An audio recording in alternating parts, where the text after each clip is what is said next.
Thank you. आप सभी लोगों का मेरा इस पावन पर्व पर इतने अच्छे प्रोग्राम में सभी को मेरा नमस्कार।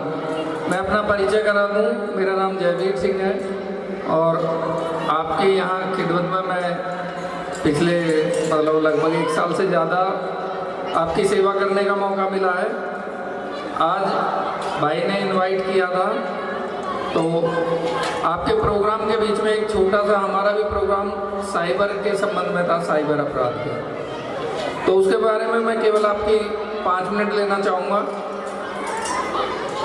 असल में हुआ क्या है कि अपराध पहले से होता रहा है, लेकिन उसकी जो परिपाटी है, उसका करने का तरीका धीरे धीरे लोगों का बदलता चला गया है। मेरे बीच जो बुजुर्ग बैठे होंगे उनके टाइम में अक्सर घरों में लूट या डकैतियाँ हुआ करती थी, इसीलिए जितने भी हमारे वैश्य समाज से थे या जो व्यापारी वर्ग था वो कस्बे के या शहर के अंदर की तरफ बसते थे। उन्हें डर रहता था कि चोरों लुटेरे आकर लूट ना जाए। लेकिन समय बदला और साधन बदले तो लोगों के अंदर जागरूकता भी आई और स्थिति मजबूत होती चली गई। लेकिन 90 के बाद लूट और डकैती, इस तरह घरों की डकैतियाँ बंद हो गई। फिर कुछ समय ऐसा आया था कि रोड होल्ड अप होने लगे। पिछले लगभग 10 सालों से ये चीज़ों में भी बहुत कमी आई है। इस तरह के अपराध अब रेयर ही सुनने को मिलता है कि उसके साथ वहाँ लूट हो गई या उसके पैसे छीन लिए या उसे बंधक बनाकर रास्ते में सब कुछ लूट कर ले गए। उनका इलाज हम लोग बड़े अच्छे से करना जानते भी हैं और प्रयास भी कर रहे हैं। इस पुरकाजी के बीच में जब से मैं आया हूँ तो मैं अपने मुंह से नहीं कहूँगा, लेकिन कोशिश रही है कि इस तरह के दुष्ट लोगों का इलाज हम अच्छे से करें। बाकी अगर मेरी वजह से या मेरे स्टाफ की वजह से किसी को कोई दिक्कत हुई हो तो उसके लिए मैं क्षमा प्रार्थी हूँ। लेकिन अब अपराध का एक तरीका, नया ट्रेंड आया है, साइबर अपराध। जब से मोबाइल का युग आया है, डिजिटलाइजेशन हुआ है, कोविड से पहले यूपीआई के माध्यम से हम लोग बहुत कम लेन देन किया करते थे, सब लोग बैंक में जाते थे। फिर दौर आया एटीएम का, तो जो चोर हैं या दुष्ट प्रवृत्ति के लोग हैं, उन्होंने क्या शुरू किया कि जो अनपढ़ या कम जानने वाले लोग थे, देहात वर्ग से आते थे, उनका एटीएम बदल लिया, उनसे पिन कोड जान लिया। तो धीरे धीरे उसमें भी लोग जागरूक हो गए। अब लोगों ने एटीएम देना बंद कर दिया, पिन देना बंद कर दिया। लेकिन कोविड में फिर यूपीआई का दौर आया, मोबाइल के जरिए ट्रांजैक्शन होने लगा। उसमें लोगों से ओटीपी पूछने शुरू कर दिए, कभी गैस के बहाने, कभी आपके आधार कार्ड के बहाने, कभी केवाईसी के बहाने। बहुत सारे लोग ठगे गए। लेकिन धीरे धीरे सब जागरूक हो गए तो अब तरह तरह के स्कैम आने लगे, लिंक आने लगे। हम सभी लोग गेम खेलना शुरू कर देते हैं, फेसबुक चलाते हैं या इंस्टा चलाते हैं या कोई भी हम ऐसा ऐप चला रहे हैं तो बीच में ऐड आते हैं। उस ऐड के बीच में कहीं ना कहीं लिंक आते रहते हैं, बीच बीच में गेम्स के बीच में लिंक आते हैं। तो मेरा आपसे अनुरोध है कि कोई भी लिंक, आप अनजान लिंक को एंटर ना करें। उसमें आपने देखा हो HTTPS करके एक वर्ड आता है, तो जिसमें HTTPS बाद में हो, इट मीन्स वो सिक्योर लिंक है। कुछ लिंक ऐसे हैं जिसमें HTTPS करके आता ही नहीं है। हम लोग जल्दबाजी में देखते नहीं, क्लिक किया और पता लगा कि आपका मोबाइल हैक हो गया, व्हाट्सएप हैक हो गया या आपका अकाउंट उन्होंने हैक कर लिया, उसके माध्यम से आपके पैसे सारे उड़ गए। तो प्रयास करें कि कोई अनजान लिंक आप एंटर ना करें।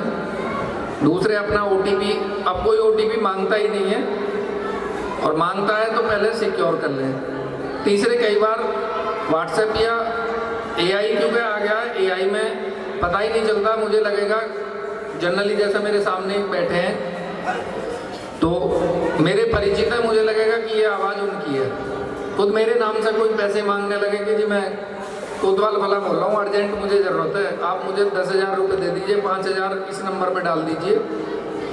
तो आम आदमी के लिए सोचता है कि यार हो सकता है ज़रूरत हो मैं दे दूँ, ऐसा अक्सर स्कैम हो रहा है। तो आप किसी को पैसे देने से पहले उससे बात कर लीजिए एक बार दोबारा काट के, और उससे पूछ लीजिए कि भाई तुम्हें ज़रूरत है या नहीं है, तो वो चीज़ क्लियर हो जाएगी। इसके अलावा एक मामला चल रहा है डिजिटल अरेस्ट का, उसमें बड़े अच्छे और बड़े लोग, अधिकारी वर्ग भी और बड़े बड़े व्यवसायी उसका शिकार हुए हैं डिजिटल अरेस्ट का।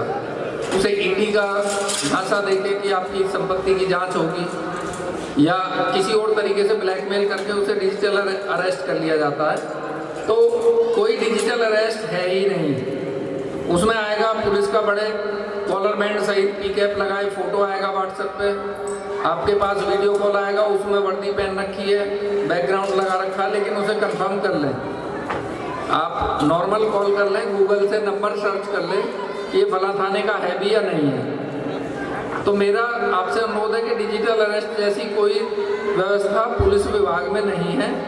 तो कई बार होता है कि मेरे पास खुद फ़ोन आया था कि जी आपका बेटा पढ़ रहा है स्कूल में और वो ड्रग्स के साथ पकड़ा गया है, आपको अगर छुड़ाना है तो आप यहाँ की जमानत करा लीजिए या फिर 2 लाख रुपए का बेल बॉन्ड भर दीजिएगा। अब कई बार होता है कि यार बच्चा ड्रग्स में पकड़ा गया, कैरियर बर्बाद हो जाएगा, आदमी डर के उसे पैसे दे देता है। तो आप ऐसा ना करें, कोई डिजिटल अरेस्ट जैसी कंडीशन हमारे यहाँ बिल्कुल नहीं है। और फिर भी अगर जाने अनजाने आपका कोई पैसा कट जाता है, कोई OTP के माध्यम से ठग लेता है, तो सभी जितने यहाँ बैठे मेरा अनुरोध है कि आप 1930 नंबर अपने मोबाइल में सेव कर लें, अपने परिजनों को सेव करा दें, 1930 तत्काल डायल करें। आपका जो पैसा गया है वो तत्काल जिस अकाउंट में गया है उसी में फ्रीज हो जाएगा और आपको हमारे माध्यम से वो पैसा रिटर्न हो जाएगा। तो अगर कभी किसी के साथ ऐसी कंडीशन आती है तो मैं आपसे फिर एक बार कहूँगा कि 19-3 याद रखें, 19-30 याद रखें। जैसे 112 नंबर सभी के याद है, ऐसे ही 19-30 नंबर आप याद रखिएगा और किसी भी तरह के स्कैम से बचिए। यदि आपके साथ स्कैम हो जाता है तो तत्काल आप 19-30 डायल करें।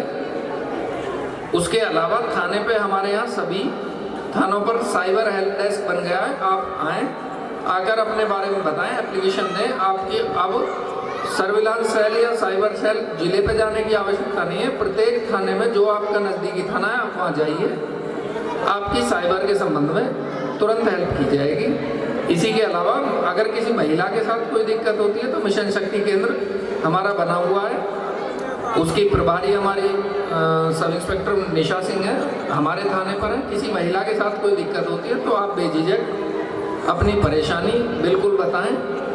बाकी आपका प्रोग्राम है, मैं बीच में और ज़्यादा समय नहीं लेना चाहूँगा। बस 1930 के लिए मैं फिर से आपको एक बार कहूँगा कि 1930 आप ज़रूर डायल करें अगर किसी भी व्यक्ति के साथ कोई स्कैम हो जाता है। ठीक है, धन्यवाद। बाकी आपका प्रोग्राम सफल और सुखद रहे। Thank you. जय भारत, जय हिंद।